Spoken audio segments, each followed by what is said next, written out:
목사님 통해 주실 말씀은 요한복음 14장 15절에서 26절까지 말씀입니다. 요한복음 14장 15절에서 26절까지 봉독하도록 하겠습니다. 자신 들어 알고 봉독하겠습니다. 너희가 나를 사랑하면 내 계명을 지킬 것이다. 내가 아버지께 구하겠다. 그리하면 아버지께서 다른 보혜사를 너희에게 보내셔서 영원히 너희와 함께 계시게 하실 것이다. 그는 진리의 영이시다. 세상은 그를 보지도 못하고 알지도 못하므로 그를 받아들일 수가 없다. 그러나 너희는 그를 안다. 그것은 그가 너희와 함께 계시고 또 너희 안에 계실 것이기 때문이다. 나는 너희를 고아처럼 버려두지 아니하고 너희에게 다시 오겠다. 조금 있으면 세상이 나를 보지 못할 것이다. 그러나 너희는 나를 보게 될 것이다. 그것은 내가 살아있고 너희도 살아있을 것이기 때문이다. 그날에 너희는 내가 내 아버지 안에 있고 너희가 내 안에 있으며 또 내가 너희 안에 있음을 알게 될 것이다. 내 계명을 받아서 지키는 사람은 나를 사랑하는 사람이요 나를 사랑하는 사람은 내 아버지의 사랑을 받을 것이다. 그리고 나도 그 사람을 사랑하여 그에게 나를 드러낼 것이다. 가룟 유다가 아닌 다른 유다가 물었다. 주님께서 우리에게는 자신을 드러내시고 세상에는 드러내려고 하지 않으시는 것은 무슨 까닭입니까? 예수께서 그에게 대답하셨다. 누구든지 나를 사랑하는 사람은 내 말을 지킬 것이다. 그리하면 내 아버지께서 그 사람을 사랑하실 것이요 내 아버지와 나는 그 사람에게로 가서 그 사람과 함께 살 것이다. 나를 사랑하지 않는 사람은 내 말을 지키지 아니한다. 너희가 듣고 있는 이 말은 내 말이 아니라 나를 보내신 아버지의 말씀이다. 내가 너희와 함께 있는 동안에 나는 이 말을 너희에게 말하였다. 그러나 보혜사 곧 아버지께서 내 이름으로 보내실 성령께서 너희에게 모든 것을 가르쳐 주실 것이며 또 내가 너희에게 말한 모든 것을 생각나게 하실 것이다. 아멘.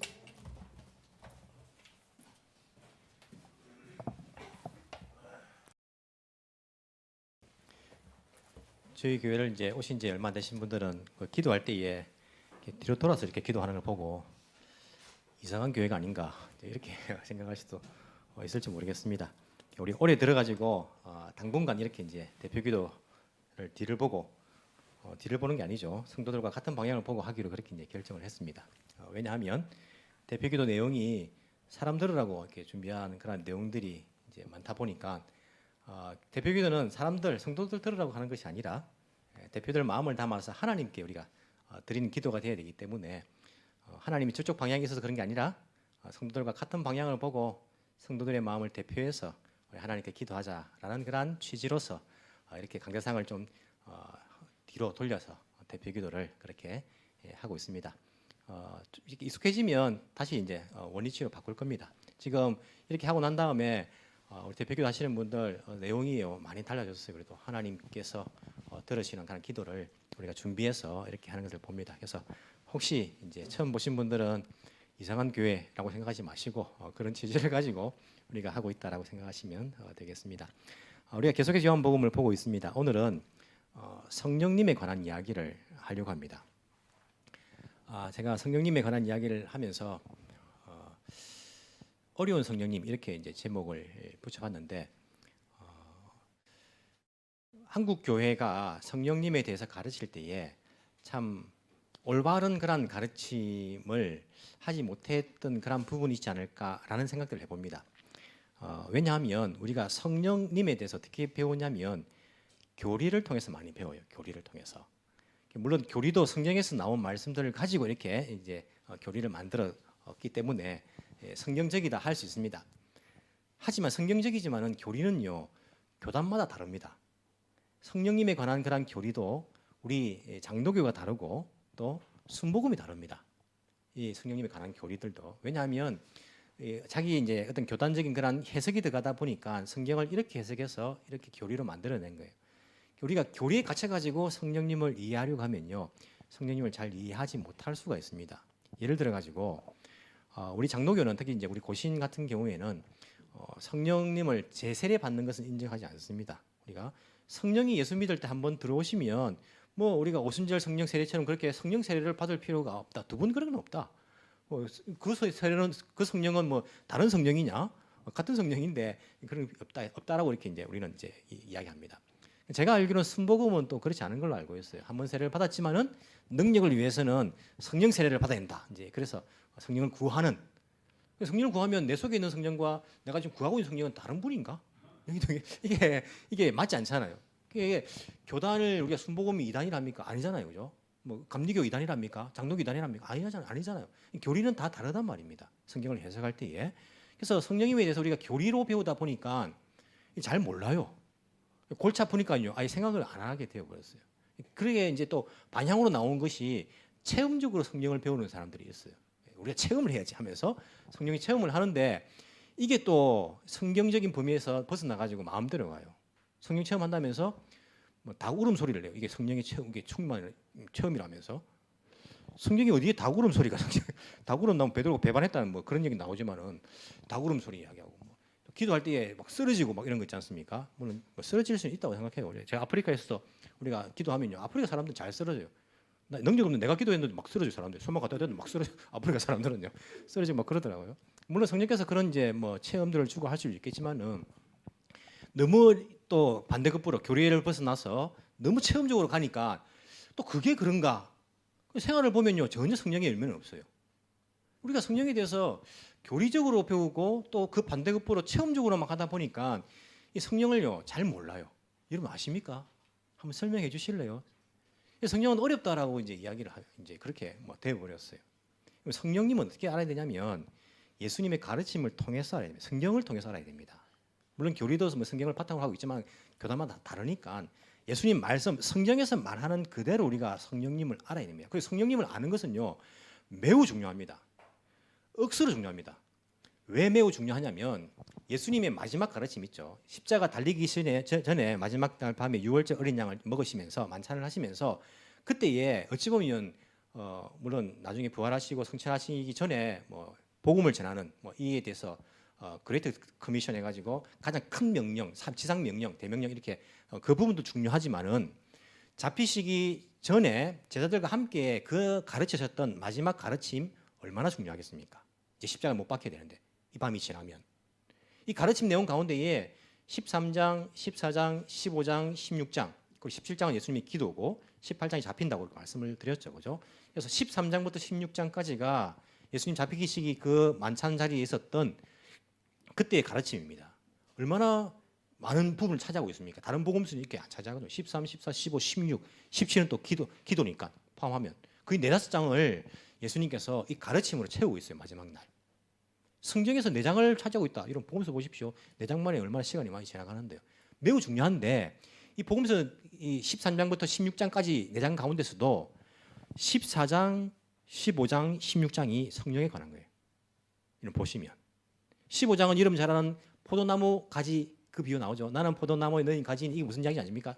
성령에 관한 이야기예요. 예수님은 성천하시고 안 계시기 때문에 성령을 보내주겠다 했기 때문에 나는 포도나무에 너희 가지라는 말은 물론 제가 다음 주에 뭐 설교를 준비해가지고 할 예정이지만은 이게 성령에 붙어 있는 걸 이야기하는 거예요. 그리고 그 15장 그 뒤에 보면 성령에 관한 이야기 계속되고 있어요. 여기 4장 가운데 3장이 성령에 관한 이야기를 하고 있는 거예요. 얼마나 중요합니까? 우리가 성령을 몰라서도 안 되고 혼동을 해서도 안 되고 그냥 지나가서도 안 됩니다. 매우 중요하기 때문에 성령을 잘 알아야 되는데 이게 어려워요. 사람들이 더 어렵게 만들어놨어요. 이상하게 반대적으로 뭐 이상 뭐 어떤 성경에 쓰여 있지도 않는 그런 체험을 통해 가지고 뭐 방언 학교도 있다며요. 성경 어디에 방언 학교 가서 배워라. 뭐 그런 걸 만들어 가지고 그런 데서 배우니까 이게 맞지 않아요. 그리고 교리를 만들어 가지고 울타리를 딱 쳐놨어요. 그건 못 넘어가도록. 못 넘어가도 해놔니까요. 이게 뭐 헷갈리는 거예요. 오순절날 성령께서 임하신 것을 우리가 어떻게 봐야 됩니까? 우리 뭐 고신 같은 경우에는 다시는 이제 그런 일이 이례적인 거다 이렇게 이제 이야기를 해요. 그래서 성령의 세례가 아니고 성령의 충만이라는 표현을 씁니다. 우리는 이미 예수 믿을 때 들어온 성령이 뭐 다른 성령이 또 와야 되는 게 아니라 이미 들어간 성령이 나의 속에서 충만해지는 것이다. 그러니까 충만이라는 표현을 합니다. 그 또 다른 교단에서는요 그게 아니고 우리 성령을 받아야 된다. 그래서 찬양도 성령이요 성령이 뭐랍니까? 오셨네. 뭐 또 기도할 때도 성령께서 오십시오. 안에 들어와 있는 성령은 누구고 또 오셔야 될 성령은 누굽니까? 이게 사람들이 교리적으로도 다르니까 헷갈려 혼동돼요. 근데 예수님의 그 말씀을 통해서는 성령을 의지하지 않고는, 성령을 통하지 않고서는 우리가 올바르게 예수님의 계명을 지킬 수도 없고 신앙생활을 할 수도 없습니다. 그래서 여러분들 우리가 성령에 충만하게, 성령을 받고 충만하게 가는 것은요, 신앙생활에 있어서 매우 중요하기 때문에 여러분들이 반드시 아셔야 되고, 제가 이 말씀을 준비하면서도 예배 가운데에 또 우리 성도들 가운데에 성령께서 우리 가운데 내주하시는 그러한 체험을 하게 달라고 기도를 많이 했습니다. 설교를 준비하는데 이게 끝나지가 않아요. 너무 이렇게 할 이야기가 많아가지고 평소보다 많이 준비를 했습니다. 제가 항상 원고를 준비하거든요. 이제 통역을 하시기 때문에 드려야 되니까. 근데 오늘은 제가 이걸 가지고 못하겠다. 성령께서 인도해 주십시오. 그래서 10분 만에 끝날 수도 있고 2시간 갈 수도 있고 뭐 모르지만은 두려워하지 마십시오. 그래서 성령께서 인도하시는 대로 제가 준비한 내용들이 생각나는 것, 그 부분들을 하면 어떻게 했는가 하는 생각들을 하게 되어서 제가 오늘 뭐 이렇게 본다게 목사님 오늘 설교 준비도 안 하고 올라왔는데 절대 그런 거 아니니까 오해하지 마시기 바랍니다. 성령에 대해서 여러분들 아시기 바랍니다. 예수님께서 이 말씀 14, 15, 16장의 성령에 관한 말씀인데 13장에 보시면 제자들이 발을 씻습니다. 다른 복음서에 보시면 누가복음에 보시면 제자들이 뭐 했댔습니까? 최후의 만찬 자리에서 싸웠댔습니다. 뭘로?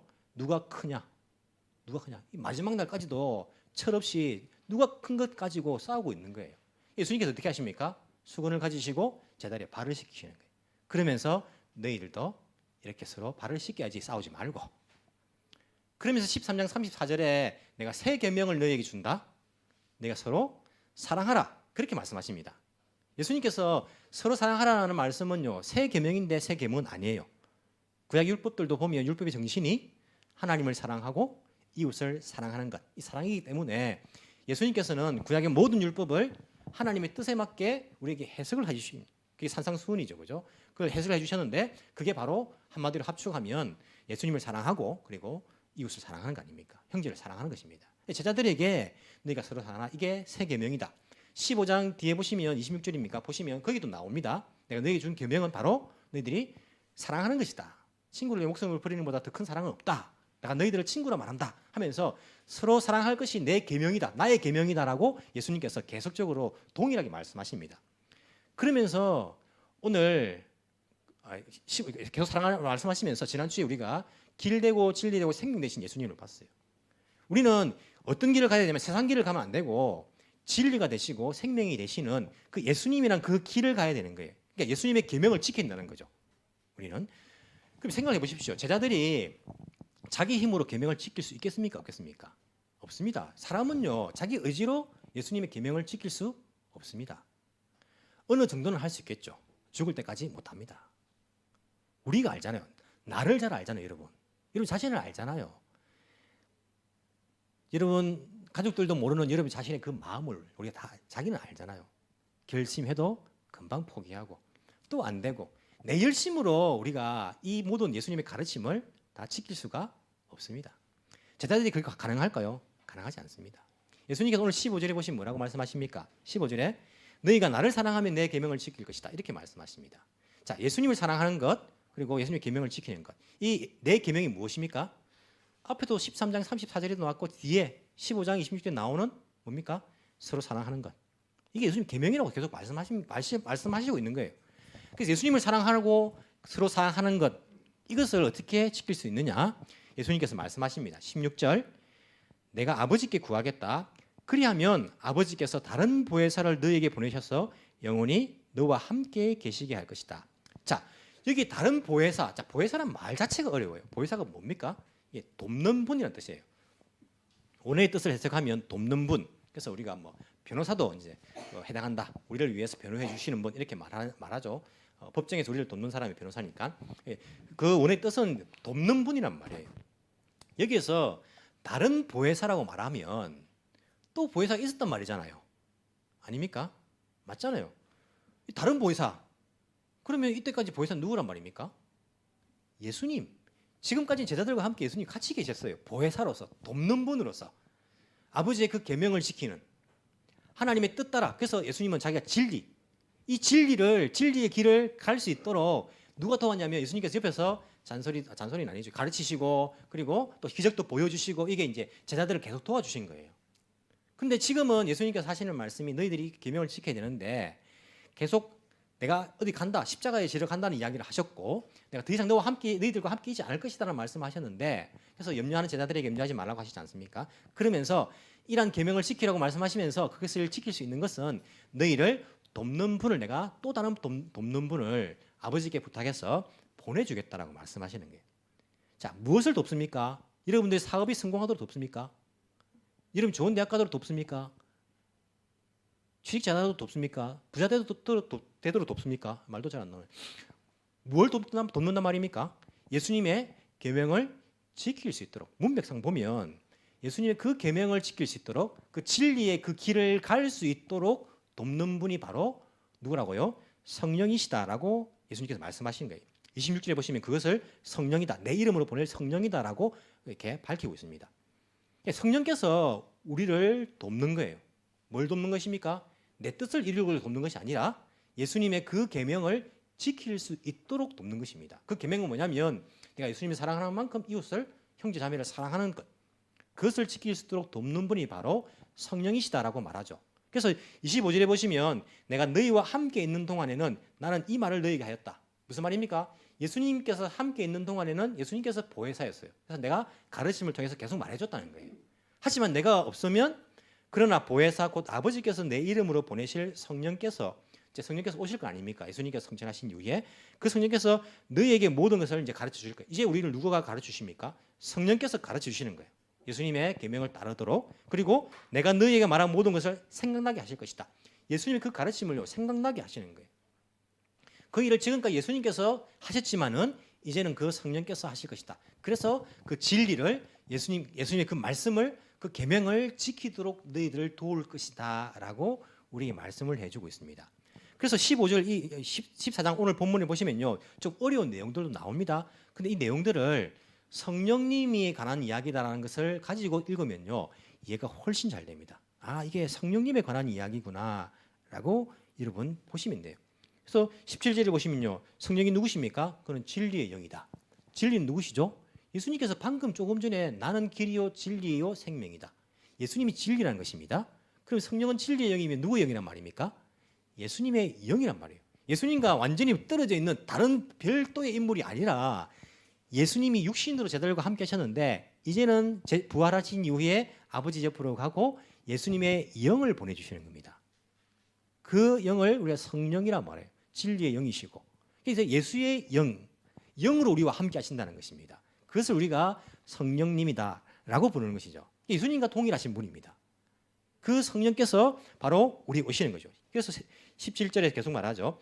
세상은 그를 보지도 못하고 알지도 못하므로 그를 맞아들일 수가 없다. 그러나 너희는 그를 안다. 그것은 그가 너희와 함께 계시고 또 너희 안에 계실 것이기 때문이다. 자, 제자들에게 말합니다. 세상은 성령을 몰라. 그래 너희들은 알아. 여러분, 이 분위기상 제자들이 성령을 아는 것 같습니까? 모르는 것 같습니까? 이 시점에서 제자들이 성령을 알까요? 모를까요? 아니면 아는지 모르는지를 모르겠습니까? 알까요? 모를까요? 제가 보기에는요, 제자들이 성령을 모르고 있어요. 왜 모르고 있냐면 성령을 받은 적이 없잖아요. 오순절날 체험을 하게 되잖아요. 특히 가룟 유다가 아닌 다른 유다가 22절에서 예수님께 묻습니다. 주님께서는 우리에게 자신을 드러내시고 세상에는 드러내려고 하지 않으시는 것은 무슨 까닭입니까? 이렇게 물어요. 이 성령을 모르기 때문에 이렇게 묻습니다. 예수께서 그 유다에게 대답하십니다. 누구든지 나를 사랑하는 사람은 내 말을 지킬 것이다. 그리하면 내 아버지께서 그 사람을 사랑하실 것이요 내 아버지와 나는 그 사람에 가서 그 사람과 함께 살 것이다. 24절까지 이어지죠. 이게 유다와 예수님의 이 물음과 질문과 대답이 이게 또 어렵잖아요. 이게 무슨 말인지. 이게 무슨 말이냐면 아직까지 제자들은 성령을 모른다는 것입니다. 유다가 여전히 묻습니다. 예수님, 주님은 우리한테는 드러내시는데 세상에는 왜 안 드러내려고 하십니까? 세상 사람들이 지금 이렇게 주님을 원하는데 우리 왕이시여 구원하소서라고 이렇게 원하는데 좀 드러내시지 왜 안 드러내시고 우리한테만 이렇게 지금 드러내시고 말씀하시는 것입니까? 아직까지도 세상적인 안목을 가지고 있어요. 이 제자들이. 성령을 받기 전이라서. 그때 예수님께서 뭐라고 말씀하십니까? 예수님의 나타내심, 드러내심, 그것은 바로 내 말을 지키는 사람에게, 성령을 받아서 내 말을 지키는 사람, 그 사람에게 아버지께서도 그 사람을 사랑하실 것인데 아버지와 나는 그 사람에게로 가서 그 사람과 함께 살 것이다. 성령은 아버지의 영, 아들의 영, 하나님 아버지의 영, 예수님의 영이라고 우리가 말합니다. 성령, 아버지와 나는 그 사람에게 가서 그 사람과 함께 살 것이다. 성령으로 그 사람과 함께 살 것이란 그 사람에게 나타낼 것이다고. 너는 아직까지 육신적인 이 땅의 것을 이야기하지만은 내가 지금 하고 있는 말은 성령에 관한 이야기다. 이렇게 하시고 있는 거예요. 그러니까 제자들은 이 시점에서는 성령을 모른다라고 할 수 있습니다. 성령을 몰라요. 근데 예수님께서 왜 너희들은 그를 안다라고 말합니까? 이게 또 누가 거짓말하는 겁니까? 예수님이 거짓말하는 것입니까? 제자들이 거짓말하는 것입니까? 너희들이 안다라고 말하는 17절은요. 그 뒤에 보시면 그가 너희와 함께 계시고 또 너희 안에 계실 것이기 때문이다. 함께 계시고 계실 것이기 때문이다. 이 말씀은요. 미래형으로 되어 있습니다. 동사가. 하지만 너희가 그를 안다는 현재형으로 되어 있습니다. 그래서 이것을 해석하기를 미래에 알게 될 것을 현재형으로 표현을 했다라고 이야기해요. 제자들은 이때는 몰라요. 성령에 의해서. 모르는데 알게 될 것입니다. 왜? 그가 너희와 함께 계시고 너희 안에 계실 것이기 때문에. 언제 그래 됩니까? 언제 그래 됩니까? 언제 그래 되죠? 내 생일도 모르는데 그걸 또 물어보면 모릅니까? 오순절날 그렇게 되잖아요. 오순절날. 그죠? 오순절날 성령이 그들에게 임하실 때에 안에 거하시니까 그때는요. 완전히 다 아는 거예요. 예수님 이 말씀 다 이해했을 거예요. 아, 그때 선생님이 하신 말씀 무슨 말씀입니까? 근데 그전에는 제자들도 몰랐습니다. 몰랐죠. 예수님께서 십자가에 돌아가시고 6월절, 오순절이 언제부터 50일 뒤입니까? 6월절로부터 50일 뒤가 오순절이에요. 6월절로부터. 그럼 예수님께서는 십자가에 6월절 어린 양으로 잡히시고 돌아가시고 3일 만에 부활하시고 3일 만에 해봤자 금요일 돌아가시고 주일날, 일요일날 부활하셨으니까 한 이틀 정도 이렇게 돼요. 근데 날수로 따지면 1, 2, 3일 이렇게 이제 한다는 거죠. 3일 뒤에 부활하셨다. 그리고 40일 동안 함께 계셨다. 자, 그러면 6월절부터 43일 만에 승천하신 거다. 그죠? 3일 뒤에 살아나시고 40일간 함께 계셨으니까 승천하시기 전에 예수님께서 6월절로부터 43일 이후에 승천하십니다. 그럼 오순절 될 때까지 얼마큼 남습니까? 일주일 남잖아요. 그 일주일 동안 제자들은 성령이 임했습니까? 안 임했습니까? 있었습니까? 없었습니까? 없었단 말입니다. 만약 있었다고 말하면 오순절에 그럼 임한 또 그 성령은 또 어떤 성령입니까? 또 다른 제2의 성령입니까? 아니지 않습니까? 없었단 말입니다. 몰랐단 말입니다. 일주일 동안 기도하는 가운데에 이 장소, 이 가르침이 있었던 그 장소, 마가 다락방, 다락방은 아니지만은 마가의 그 집 2층, 큰 넓은 다락방, 거기에서 예수님 승천하신 이후에 모여서 똑같은 장소에서 기도하다가 성령의 체험을 하는 거예요. 성령을 받습니다. 그리고는 예수님의 말씀을 이해하게 되고 다른 사람이 됩니다. 이 제자들이 서로 사랑하지요. 뿐만 아니라 자기 목숨을 완전히 내놓습니다. 거기다가 자기 꿈이 예수님의 꿈과 똑같이 돼버려요. 자기 생각이 예수님의 생각이 돼버리고 예수님 생각이 자기 생각이 돼버려요. 내가 예수님인지 예수님이 내인지 나와 세상은 간 곳이 없고 오직 구속한 주만 나에게서 보이는 이런 상태가 된다는 것이죠. 자, 그럼 그 전에 이 제자들이요 성령을 안 받고 예수님을 따르는 것이 가능했네요. 그렇죠? 그 속에 성령이 안 계신데 예수님을 따르는 것이 가능했죠. 왜냐하면 성령은 예수님께서 떠나신 이후에 오셨으니까 약속대로. 제가 지금 성경에 있는 말을 하고 있으니까 여러분 이상한 소리 하는 거 아닙니다. 또 어디 가서 신고하지 마시고. 그죠? 예수님을 따를 때는요 성령이 그들 중에 임하지 않았잖아요. 그러니까 예수님이 계셨으니까 사실은 성령과 함께 있는 거예요. 예수님이 같이 계셨으니까 이분이. 그런데 그 속에 성령이 없고 해도 예수님을 구세주로 고백하고 따를 수 있습니까? 있을까요? 없을까요? 여러분 성령이 그 속에 내주하고 있지 않는데 예수님을 구세주로 고백하고 예수님을 따를 수 있을까요? 없을까요? 따를 수 있습니까? 없어도 왜 그렇습니까? 이유가 뭡니까? 고린도전서 12장 3절에 보면 이렇게 되어 있어요. 성령으로 아니하고는 누구든지 예수를 주시라 할 수 없느니라. 예수님을 주라고 고백하는 사람은 성령으로 하지 않고서는 할 수 없다고 말하는데 성령이 없어도 예수님을 따를 수 있습니까? 여러분께서 예수님을 주인으로 고백하시죠. 그런데 그 고백이 입술의 고백뿐일 수 있습니다. 고린도전서 12장 3절에서 말하는 성령으로 아니하고는 예수를 주시라 고백할 수 없다는 이 말은요. 내 삶의 진짜 주인이란 말이에요. 예수님께서. 내가 원하지 않는 것도 주인이 말씀하시면 내가 따라간다는 말입니다. 내가 지금 막 화가 나는데 우리 주인이 너 화내지 마. 우리 그 사람 사랑해. 하면 따라야 되는 겁니다. 이게 예수님을 주로 고백하는 거예요. 입술로만 예수님 나의 주인입니다. 아니에요. 이것은 주라고 말할 수 없는 겁니다. 진짜 고백이라 말할 수 없는 거예요. 하지만 우리가 지옥 갈까 봐 무서워서 두려워서 예수님을 구원자로서 그렇게 따르지만은 실제적으로 내 삶 속에서 주인은 되지 못하는 그런 사람들은 많이 있어요. 그렇게 예수님 따르는 사람들은 많이 있습니다. 가룟 유다 보십시오. 가룟 유다가 성령님께서 내주하면서 예수님 따랐겠습니까? 아니겠죠. 아니라도 따를 수 있어요. 뿐만 아니라 디모데후서 4장에 보시면 바울이 마지막으로 기록한 게 디모데후서입니다. 죽기 전에. 그 전에는 데마라는 사람을요 자기 동역자로 여기고 다른 사람들한테 편지 쓸 때에 데마도 너희들에게 무난한다 자기 동역자로 소개했는데 디모데후서 4장 보시면 데마는 이 세상을 사랑하여서 나를 떠나갔고 믿음에서 실패한 사람입니다. 그럼 그 전에는 따랐단 말입니다. 그럼 성령이 그 전에 있다가 지금 없어진 겁니까? 또 우리는 성령이 한번 들어오면 안 떠난다 또 이야기를 하고 교리적으로 또 이론적으로는 그 사람은 성령 없이도 예수님을 구원자로 따를 수 있는 모습이에요. 아나니아와 삽비라 초대교회에서 교회 다닌 사람이었습니다. 초대교회를 다닌 사람인데 재산을 팔아가지고 숨기고 얼마를 이게 전부라고 갖다 바친 사람이지 않습니까? 그 사람들은 성령이 있었습니까? 없었습니까? 성령이 없었죠. 왜냐하면 성령을 속인다 했거든요. 베드로가 너희가 어떻게 해서 성령을 속이느냐라고 말한 거예요. 성령이 그 속에서 주인이 되었습니까? 아니란 말이죠. 그러니까 우리가 성경의 이런 인물들을 보면 가룟 유다, 뭐 데마, 아나니아, 삽비라 보면 내주하지 않는데 성령이 예수님을 따르는 사람이 있을 수는 있어요. 이 제자들도 예수님께서 성천하신 이후에 마가 다락방에서 그 성령으로 충만하기 전에는 예수님께서 함께 계셨지만은 적어도 일주일간 함께 안 계셨잖아. 그러니까 성령이 없이도 예수님을 따르는 사람들은 있을 수 있어요. 그러니까 실제적으로 우리가 신앙생활 하다 보면요. 옛날에 신앙생활 잘하는 모습이었는데 죽기 전에 신앙생활 안 가진 사람들도 있어요. 그런 중사도 있습니다. 믿음에 실패한 사람들이 있잖아요. 따를 때는 꼭 정말 나보다 더 열심히 하는데 저도 그런 사람 많이 있어요.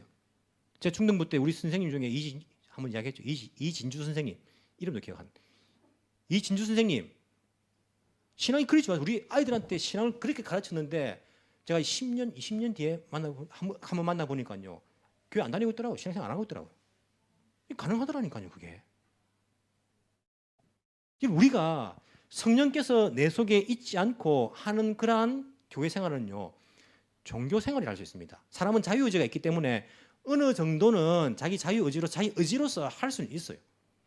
하지만 자유의지를 가지고 내가 신앙생활 하는 사람들은요. 신앙생활이 힘이 듭니다. 기쁘지 않아요. 예수님께서 말씀하신 이 말씀이 와닿지 않습니다. 실제적으로 27절 우리 안 읽었는데 27절에 보면 뭐라고 말하고 있습니까? 나는 평화를 너희에게 남겨준다. 나는 내 평화를 너희에게 준다. 내가 너희에게 주는 평화는 세상이 주는 것과 같지 않다. 너희는 마음에 근심하지 말고 두려워하지도 말아라. 이 평화라는 것은 우리가 피스, 와 좋은 피스 이런 게 아니고 마음속에 평안 아닙니까? 샬롬 아닙니까? 샬롬. 예수님께서 평화를 너희에게 주노라 하는데 자 자기 의지로 신앙생활 하는 사람들은요 예수님의 평안이 아닙니다. 여러분 신앙생활 가운데 예수님이 주는 평안이 이 세상적인 안목으로 보면요 그 평안입니까 아닙니까? 평안 아닙니다. 이 세상적인 시각으로 보면 예수님 주는 평안은 무슨 평안입니까? 예수 믿으면 핍박받기도 하고 놀러 가지도 못하고 또 뭐 이렇게 하는 것도 많고 내 돈도 드려야 되고 뭐 이런 것들이 있는데 이게 세상적인 시각으로 보면요 무슨 평안입니까? 안 평안이지. 그런데 성령께서 내 속에 내주하는 사람 그 사람은요 그런 마음으로 신앙생활하는 그 상태로 신앙생활하는 사람들은 예수님께서 주시는 그것이 평안입니다. 핍박이 있어도 평안이에요. 내가 헌신해도 그게 평안이에요. 심지어는요 다윗이 그렇게 고백하죠. 사망의 음침한 골짜기를 다닐지라도 평안이에요. 이게 성령에 충만하여져서 성령으로 의해서 이끌려서 신앙생활하는 사람이에요. 내 의지로 신앙생활하는 것은 신앙생활이 아니라 종교생활입니다. 종교생활 하는 사람들은요 자기 의지로 뭘 막 해야 돼요. 그러면 어떻게 되냐면 하면 힘이 들어요. 힘이 들고 하고 난 다음에 자꾸 나를 드러내려고 해요. 그럼 재미도 없어요. 사람들이 알아주지 않고 사람들 싸우고 그러면 하기 싫어요. 이게 내 의지로 하는 것입니다. 내 의지로. 성경에서 항상 기뻐를 하는데 항상 기쁜 게 됩니까? 안 됩니다. 안 됩니다. 어떻게 됩니까? 안 기쁜데. 자기 의지로 하는 사람들입니다. 자기 의지로 어느 정도까지는 종교생활을 할 수 있어요. 하지만 신앙생활은 내 의지가 아니라 성령께서 내주하셔가지고 성령의 의지로 내가 따라가는 거예요. 그래서 나의 생각, 나의 꿈, 나의 모든 것들 다 내려놓고 성령께서 인도하시는 대로 내가 가는 것이 신앙생활입니다. 그렇기 때문에 예수님의 말씀이 이해가 되고 그 체험이 됩니다. 왜 그게 평안이고 왜 항상 기뻐할 수 있는가? 왜 우리가 염려하지 않고 두려워하지 않는가? 그것이 우리가 이해가 돼요. 여러분 저기 신사 가는 사람들은요 누구를 위해 갑니까? 그 신사를 위해 갑니까? 자기를 위해 가요. 신사에 가서 딱 쉬고 뭐 자기를 위해서 뭘 빕니까? 자기를 위해서 빌어요. 자기 중심적인 거예요. 이 종교 생활이 특징입니다. 여러분 교회 오고 예배드리고 기도하고 누굴 위해 합니까? 자기를 위해 하잖아요. 왜 교회 옵니까? 자기를 위해 해요. 기도 내용 보십시오. 다 자기를 위한 거예요. 잘 되게 해주세요. 성공하게 해주세요. 돈 많이 벌게 해주세요. 이것도 이번에 투자한 거 성공하게, 이거 다 자기를 위한 거예요. 자기 중심이에요. 그러니까 이게 종교 생활이라니까요. 주님께서 가르쳐 주신 기도가 주기도문인데 그것은 주님 기도문이지 내 기도문 아니에요. 주님 원하시는 기도문이고. 근데 성령에 의해서 이끌림 받는 사람들은요, 신앙생활하는 사람들은 주 기도문이 내 기도문이 돼요. 주님께서 원하시고 간구하시는 그것이 나의 꿈이 되고 내가 간구한 것이 된다니까요. 이게 성령에 의해서 신앙생활을 하는 사람들이에요. 하지만 예수님께서 말씀하시죠. 세상은 그를 보지도 못하고 알지도 못하면 그를 받아들일 수도 없다. 17절에. 하지만 너희들은 안다. 세상은 모릅니다. 이 교회 다니는 생활을 해도요. 세상적인 시각을 가진 사람들은요. 성령을 몰라요. 그래서 교회는 다니는데 뭘 합니까? 자기 꿈이 있고 내가 부자 되고 싶고 부자 되고 싶은 뭐 잘못한 건 아니다. 그죠?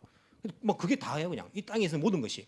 내가 이거 성공해야 되고 내가 이거 안 되면 안 되고 내 자존심 상하면 내가 또 뭐 참을 수가 없고 막 이런 모든 것들이 세상이기 때문에 성령을 모르는 겁니다. 성령을 이야기하면요 좀 이상한 소리 한다 생각 들고 이 세상은 알지 못해요. 그를 알지 못하고 보지도 못하고 받을 수도 없는 거예요.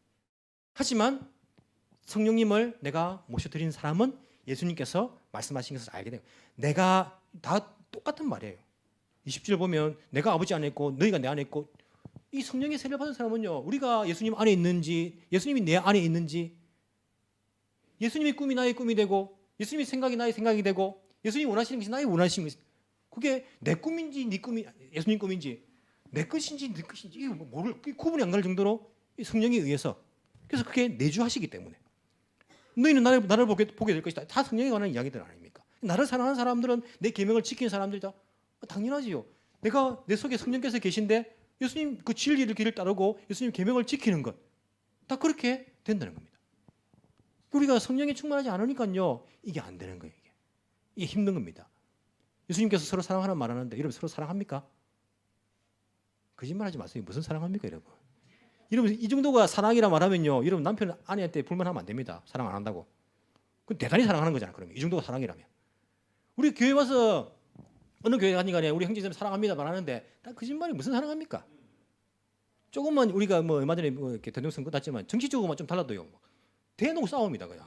이게 안 맞으면요. 자기가 절대 양보 안 합니다. 하나님 나라가 이 땅의 나라보다 못한 겁니까? 우리가 왜 예수님 말씀처럼 사랑하지 못하고 예수님께서는 누가 내 아버지, 누가 내 어머니, 내 형제들인가 새로 말씀. 그 하나님 나라에서 새로운 가족 관계를 말씀하셨어요. 우리가 다 한 가족 믿음으로 그래서 서로 사랑하라고 이것이 예수님 사랑하는 것이라고 이 말씀을요 성령 충만하면 이해가 됩니다. 내가 성질 나거든요. 성질 나죠. 저 사람 꼴 보면요 막 성질 나고 막 화가 나고 나를 또 무시하는 것 같고 막 자존심 상하고 돈 없다고 말이야. 내가 못 배웠다고 말이야. 막 화가 나기도 하고 막 하는데 내 마음대로 하고 싶고 하는데 성령께서 내 안에 내주에 계시니까요 그 사람 사랑하게 되는 거예요. 나는 안 하고 싶은데 그분이 나를 인도해 가시니까 이게 신앙생활이고 이게 예수님 사랑하는 것이고 이게 올바른 신앙생활이다라고 예수님께서 말씀하시. 이거 안 되면 너희들 나를 따라올 수 없다고. 이거 지킬 수 없다고 내 계명을. 그러면서 예수님께서 이들에게 이 진리의 길을 따르는 것, 내 계명을 지키는 것, 바로 너희들을 돕는 분을 내가 보내줄 것인데 그분이 바로 성령이시다. 내가 지금 여기 너희들 떠나면 더 이상 내가 너희들을 가르치지 않겠지만 그분이 너희들을 가르쳐 줄 것이고 그분이 내가 가르쳤던 것을 기억나게 할 것이다. 그리고 또 넘어가면 나는 포도나무고 너희는 가지다. 이 성령께 우리가 내주하는 거 아닙니까? 내주하면 그 사람은 절로 열매를 많이 맺는다. 절로 열매를 맺죠. 그분이 나를 인도에 가시는데 인도에 따라가다 보면 열매는 성령께서 맺으시는 거예요. 맺으시는 거예요.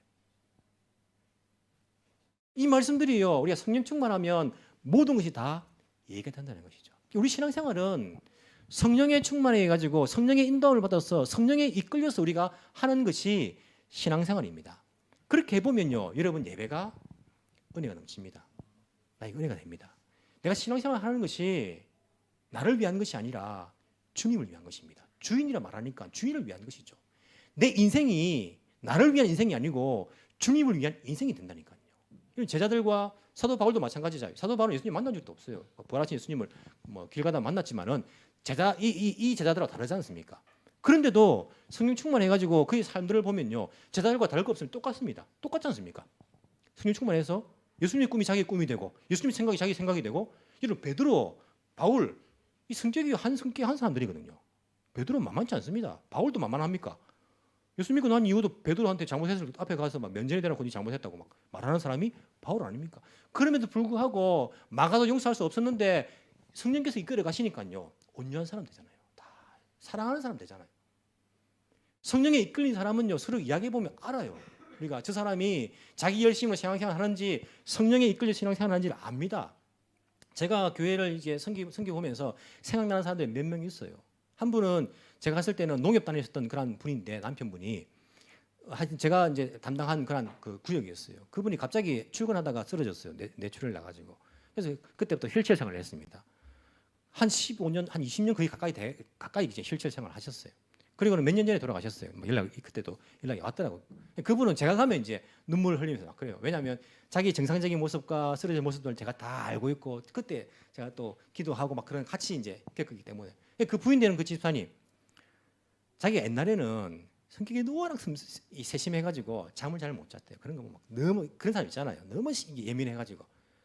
그분이 성령을 만났던 그 체험했던 이야기를 하더라고요. 그리고는 정말 힘든 상황 가운데서도요, 웃음을 잃지 않아요. 감사 잃지 않습니다. 힘든 건 힘들죠. 하지만 신앙 포기하지 않습니다. 그리고 제가 제일 처음 사역을 했던 곳에서도 아들이 자폐증을 가진 아들이 있는 그 집사님 한 분 계셨어요. 그 집사님 너무 온유하세요. 제가 만나가지고 개인적으로 서로 간증하면서 이렇게 이야기를 나눠보니까 저하고 똑같은 체험을 했더라고요. 성령께서 그 속에 거주하셔가지고 성령께서 자기를 인도해 가시는 체험을 했더라고요. 그런 분들이 신앙생활 하는 것은요, 집안에 자기 힘든 그런 일들이 있지만은 자기가 주인이 아니기 때문에 성령께서 이끌고 가시는데 더 감사가 넘치고 더 기쁨이 넘치고 더 정말 하나님 의지하면서 신앙생활을 볼 수 있습니다. 여러분, 성령이 충만한다는 것이 얼마나 중요한 것인지, 다윗도 성령이 충만한 사람이었습니다. 하지만 다윗이 범죄하죠. 바세바, 우리아의 아내를 범합니다. 그때 그가 회개하는 그런 기도가 나옵니다. 시편 52편입니까? 51편입니까? 하여튼 거기 보면 그가 범죄한 이후에 회개하는 기도가 나오죠. 그때에 다윗이 두려웠던 것이 무엇입니까? 나를 사울처럼 왕자리에서 내려오게 하지 마십시오. 주님 봐주십시오. 이게 아니라 주의 성령을 내게서 거두지 마십시오. 이게 제일 두려운 겁니다, 여러분. 신앙생활 하는 사람에게 있어서 주의 성령을 거두어 가시는 것이 가장 두려운 것인 것을 다윗이 너무나 잘 알았기 때문에 주님 이 일로 내 속에 있는 성령을 거두어 가지 마십시오 라고 그가 기도하는 것을 볼 수 있어요.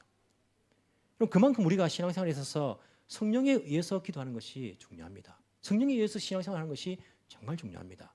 그럼 우리가 어떻게 해야 됩니까? 어디 슈퍼 가서 사와야 됩니까? 성령을? 어떻게 됩니까? 네가 가지고 있는 성령을 좀 나눔을 받아야 됩니까? 아니요. 성경에서 우리에게 성령에 관한 약속이 되어 있는 것이 있습니다. 누가복음에 보시면 누가복음 11장 13절에 이렇게 말합니다. 너희가 악할지라도 좋은 것을 자식이 줄 줄 알거든 하물며 너희 하늘 아버지께서 구하는 자에게 성령을 주시지 않겠느냐 하시냐. 예수님의 말씀입니다. 하늘 아버지께서 구하는 자에게 성령을 주시지 않겠느냐. 이 말씀에 조금 앞에 구절을 보면요, 이렇게 되어 있습니다. 우리 잘 아는 말씀. 구하라 그리하면 주실 것이요, 찾으라 그러면 찾을 것이요, 문을 두드리라 그러면 열릴 것이니. 이 말씀이 기록되어 있어요. 우리가 성령이 그 속에 안 있는 사람들, 종교생활하는 사람들은요, 이런 말 합니다. 구해도 안 주시대요. 찾아도 못 찾겠던데요. 예수님께서 이렇게 13장, 14장, 15장에서도 내 말이 너희 안에 가고 내가 너희 안에 가면 무엇이든지 원하는데 구하라. 그럼 주시리라. 안 주시던데요. 구해도요. 이런 사람 많아요. 왜냐하면 예수님의 그 말씀을 잘못 이해하고 종교생활하니까, 자기가 주인 돼서 구하니까 이 말씀이 맞지 않죠. 그런데 예수님께서 구하라 주실 것이요 찾으라 찾을 것이요 문을 두드리라 그러면 열릴 것이니 이 말씀하시면서 그 뒤에 13절에 너희가 악할지라도 좋은 것을 자식에게 줄 줄 알거든 하물며 너희 하늘 아버지께서 구하는 자에게 성령을 주시지 않겠느냐. 성령을 구하라는 것입니다. 그러면 주시겠다는 것입니다. 얼마나 이게 놀라운 약속입니까? 이게 사도행전 보시면 제자들이 구합니다. 구하니까 주셨습니다. 그리고 사도행전 쭉 보시면 구하는 곳마다 성령께서 그들 가운데 임하십니다. 여러분 우리가 구하면 됩니다. 제발 내 생각 좀 내려놓고 내 고집 좀 내려놓고 제발 내 마음대로 하는 거 제발 좀 포기하고 내 성질, 내 성격, 내 모든 것들 다 내 가지고 있는 뭐 자존심, 내 기득 다 내려놓고 제발 성령님을 구하십시오. 그분이 나를 인도해 가시도록 성령 구하십시오. 주십니다. 이것은 약속입니다. 한 번도 약속을 어긴 적이 없는 우리 하나님의 약속이십니다. 그렇기 때문에 여러분 구하십시오. 지금까지는 구하지 않았을 것입니다. 잘 모르기 때문에 어디 가서 배우려고 했고 어디 가서 체험하려고 했지 성령을 구하지는 않았을 것입니다. 나의 주인으로 내 속에 거하시도록 구하십시오. 그러면 주시겠답니다. 라오디게아 교회 사람들이 성령 없이 신앙생활을 했습니다. 예수님께서 그들에게 말합니다. 내가 문 밖에 서서 문을 두드린다. 문을 열고 내가 거기 들어가면 그는 나로 더불어 먹고 나는 그로 더불어 먹으리라. 라오디게아 교인들이요. 성령을 받고 성령이 내재하면서 신앙생활을 해야지 안 그러니까 차지도 않고 덥지도 않는 그 신앙생활을 하는 거 아닙니까? 없이도 교회 왔다 갔다 할 수 있다니까요. 여러분 성령을 구하십시오. 하나님 약속하신 성령을 주십시오. 자기 성격, 자기 고집, 자기 자존심, 자기 가지고 있는 이것 가지고 하지 말고 다 내려놓고 다 십자가에 못 박고 주님 성령께서 원하신다면 내가 원하는 길이 아니라도 내가 다 그대로 따라가겠습니다. 이런 마음 가지고 성령 하나님 나에게 주십시오. 나에게 주십시오. 저는 여러분들이 성령 충만해서 신앙생활 하는지 아니면 그냥 자기 의지로 신앙생활 하는지는 저는 잘 모릅니다. 아니 알 수도 있을 것 같은데 잘 모른다고 이야기합니다. 잘 모릅니다. 잘 모르는데 여러분들 간절하게 구하십시오. 성령을 구하면 하나님께서 주시겠다라고 하셨기 때문에 그 성령의 이끌림 받아서 정말 신앙생활이라는 것을 하다 보면 서로 사랑하게 됩니다. 이 땅에 체험하지 못한 어찌 보면 그런 교회 공동체를 여러분들 경험할 수 있습니다. 그게 그런 교회가 있다는 것이 아니라 그런 성도가 있다는 것입니다. 그런 예수님의 제자들이 있다는 것입니다. 성령 충만을 받고 성령께서 나의 주인이 되셔서 그 주인이 이끄시는 대로 우리가 순종하며 따라갈 때에 거기에 평안이 있고 거기에 기쁨이 있고 거기에 우리의 인생의 모든 것이 다 들어있는 그러한 행복한 신앙생활을 체험할 수 있기를 간절히 소망합니다. 기도드리겠습니다.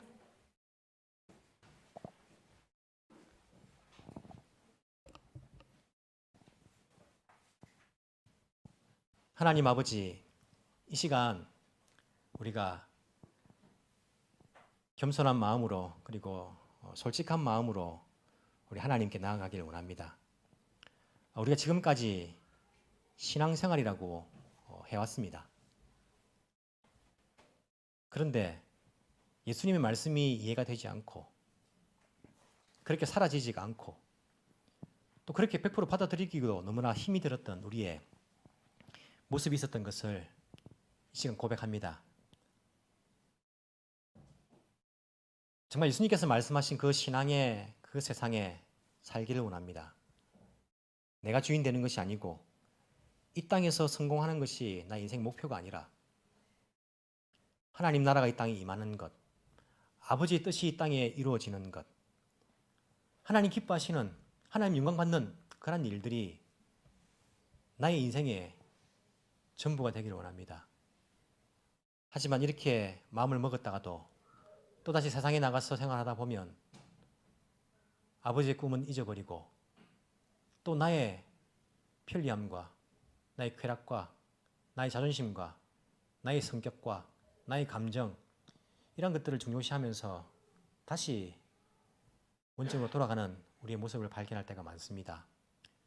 주님, 약속하신 성령을 우리에게 주십시오. 만약 우리 속에 거하신다면 성령께서 충만하게 거하십시오.